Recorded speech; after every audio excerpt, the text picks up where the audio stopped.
Chapter 19. On the deck of the Annie K, Captain Volper and his crewmen stood stunned by the sudden accident. But not for long. Instantly, Hank and Marcy jumped into the water. "I'll get this one," Hank called, indicating Joe as the boy's limp form bobbed to the surface.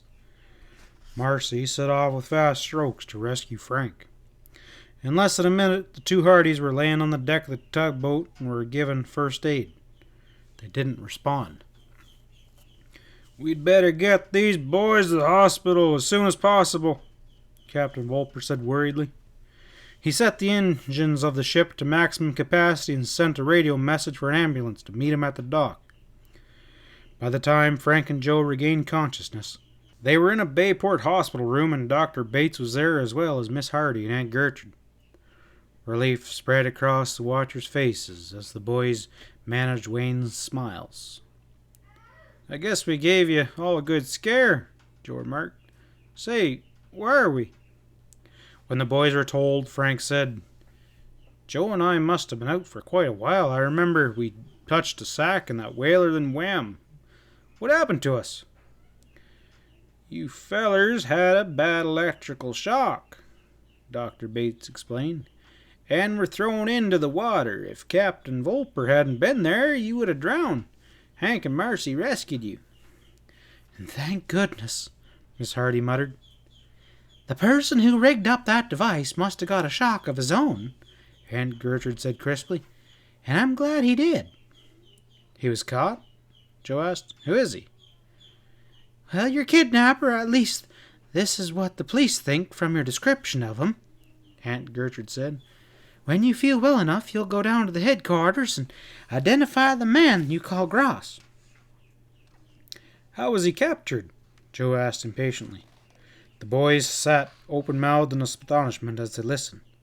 Captain Volper had notified the Coast Guard and the harbor police. Both had gone out at once to the spot where the Water Devil was moored.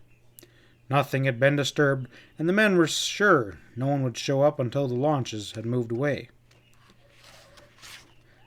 "The police decided to do some skin divers and left a couple behind to watch," Dr. Bates told Frank and Joe. "And soon after the others had left, a rowboat came from shore. The man in it boarded the whaler. He looked worried at seeing the compartment open, but seemed relieved when the sack was still there.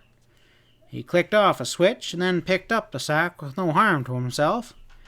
And as he reboarded the rowboat with it, the man was overpowered by the two skin divers." "What was in the sack?" Joe inquired. "It's exactly what you might expect," Aunt Gertrude said. "Diamonds and valuable electronic equipment." Miss Hardy told her sons that both the Water Devil and the rowboat had been impounded by the authorities and were being examined for further clues, since the prisoner would reveal nothing. Joe wanted to go down to the Corps headquarters right away and see the man, but Dr. Bates forbade this. "Can I at least call Chief Kolig?" Joe asked.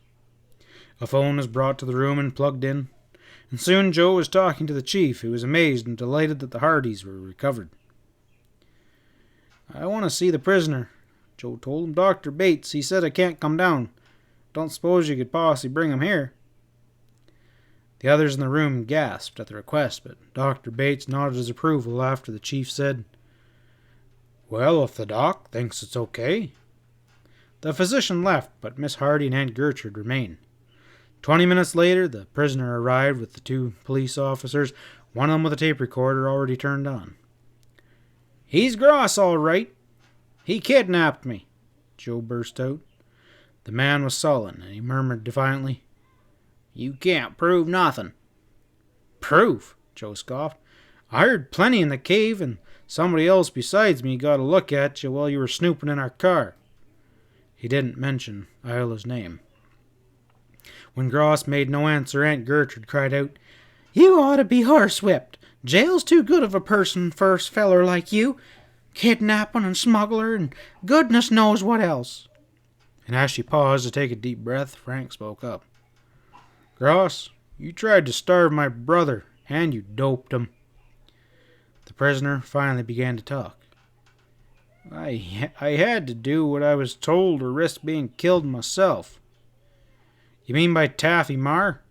Frank shot at him. Gross winced. Yeah, I shouldn't tell you, but it don't matter now. I got nothing to lose. Mar takes away every dime and electronic gadget we steal and smuggle in, and threatens us besides. I'd be better off in jail. One of the officers remarked, Things would go a whole lot better for you if you tell everything. Where's Mar now? I don't know. He was watching me from shore with binoculars. When I got caught, I'm sure he's ducked for into hiding. That's the way he does. When things get too hot, every man for himself, and in 1 month we meet up again. Where's the next place? The officer asked. Portland, Maine. No plans until then? Several seconds passed before Gross answered. Finally he said, Every man was ordered to get the Hardy boys one way or another. Maybe some of 'em will stay around about and try it. Oh, I hope not, Miss Hardy exclaimed. Frank asked the prisoner, Who do you think will get after us first and where? Gross didn't answer directly. I don't want to see you fellers hurt, but I can't help you. Chris might decide to stick around, or Anchor Pete. Anchor Pete? Joe repeated. Yeah, he's a smuggler and a sailor. Used to pitch an anchor like you'd pitch horseshoes, and bet he could throw one further than anyone else. And he could, too. You fellers best watch out. Gross, who finally said his first name was John, had no record. Mar had saved him from being beaten up by a gang, so Gross felt in debt to him. But I was wrong. He made a no good out of me. And what do I get? Jail. The bitter prisoner was led away. A nurse came in with food for the boys and announced that as soon as they'd eaten, they'd best go to sleep. Miss Harder, he and Aunt Gertrude kissed Frank and Joe goodnight and left. And as the boys ate, they discussed the latest developments in the case and how they should tackle them when they resumed their detective work. I got an idea, Frank said. How about asking Chet, Biff, and Jerry to shadow us around while we let ourselves be seen? Joe grinned. You kind of mean like hoping to be attacked? Yeah. Frank thought it doubtful that it would occur in daylight. We'll reverse our schedule. Sleep in the daylight and roam at night. From his bed, Joe shook hands with himself, indicating agreed.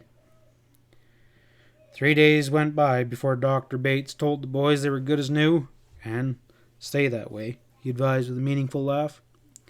Meanwhile, Frank and Joe had arranged with their friends to carry out the sleuthing program. Okay, said Chet, but I think your scheme is a tad risky. Taffy Mar may have shadows following his men, and they could be behind the other fellows and me. Well, we'll just have to take that chance, Biff had said.